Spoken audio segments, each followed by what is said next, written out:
Les chiffres des votants du Ballon d'Or sont connus. Messi, 613 points devant Robert Lewandowski. Bonjour chers téléspectateurs d'Afrique Sport TV. Bienvenue pour la matinale de ce mardi 30 novembre 2021 que nous débutons avec la FIFA qui a annoncé la date de début de la Coupe du Monde des clubs. La compétition ne va plus se jouer en décembre comme de coutume. L'instance fêtière du football mondial a choisi entre le 3 et 12 février 2022 pour organiser cette édition. Le choix de cette période est handicapé pour le club égyptien Al Ahly, le vainqueur de la Ligue des champions africaine de football, devrait se présenter sans certains de ses cadres à cette 18e édition de la Coupe du Monde des clubs. Entre janvier et février, la CAF va organiser la Coupe d'Afrique des Nations au Cameroun. Plusieurs internationaux africains évoluant à Al Ahly devront faire le choix entre la Coupe du Monde des clubs et la CAN, mais pas que. Le portier de Chelsea, Edouard Mendy, est également concerné par ce calendrier. Pour la CAF, c'est un sacré coup dur. Restons autour de la FIFA. Les fédérations guinéennes et tchadiennes sont désormais sous tutelle. Ainsi en a décidé la FIFA qui a nommé ce lundi des comités de normalisation pour chapeauter les deux instances et organiser des élections à leur tête. En Guinée, la FIFA justifie cette mise sous tutelle par les irrégularités constatées dans la procédure électorale de la FEGIFOOT. Du côté du Tchad, la mise sous tutelle a été décidée en raison d'ingérence gouvernementale dans le football. Le ministère des Sports ayant dissous la fédération et s'étant emparé de ses locaux en début d'année. Toujours en Guinée, en ouverture de la 6e journée de Ligue 1 Salam, le Wakria AC a perdu pour la première fois cette saison en s'inclinant 2-0 face au Ferlo Stars ce lundi au stade du 28 septembre de Conakry. L'équipe de Bokeh a encaissé pour sa part 6 buts au classement. Le Ferlo remonte au classement avec un total de 12 unités et devance le Wakria d'un seul point au compteur.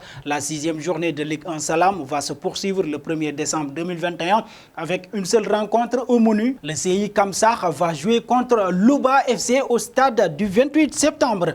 Filons en Europe avec le Ballon d'Or. Pour ceux qui n'auraient pas pu tout suivre de la soirée du Ballon d'Or, nous vous proposons un petit récapitulatif des lauréats. Si Robert Lewandowski est élu buteur de l'année, Lionel Messi soulève lui son 7e Ballon d'Or. En effet, le meilleur jeune joueur du monde en 2021 est Pedri González. Afin d'honorer Robert Lewandowski, France Football lui offre le trophée du meilleur buteur de l'année. Alexia Putellas, la joueuse du Barça et de l'Espagne, remporte le 3e Ballon d'Or féminin de l'histoire. Le trophée Yacine revient à Gianluigi Donnarumma. Sans surprise, Lionel Messi remporte le Ballon d'Or 2021, son 7e de sa carrière. Restons autour de ce Ballon d'Or.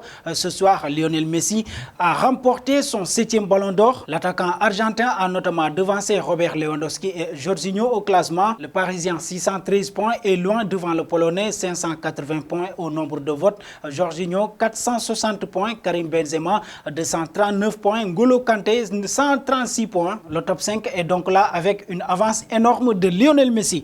Terminons avec CR7, seulement 6e au classement du Ballon d'Or 2021.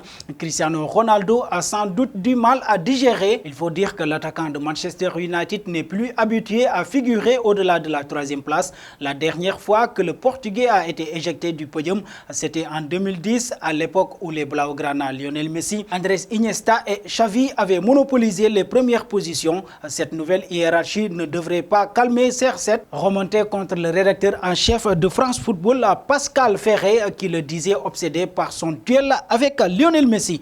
Et nous arrivons au terme de cette matinale que nous bouclons avec la question du jour. Combien de duels au sol a gagné Lionel Messi lors de son premier match avec le Paris Saint-Germain? Merci et très bonne journée à tous.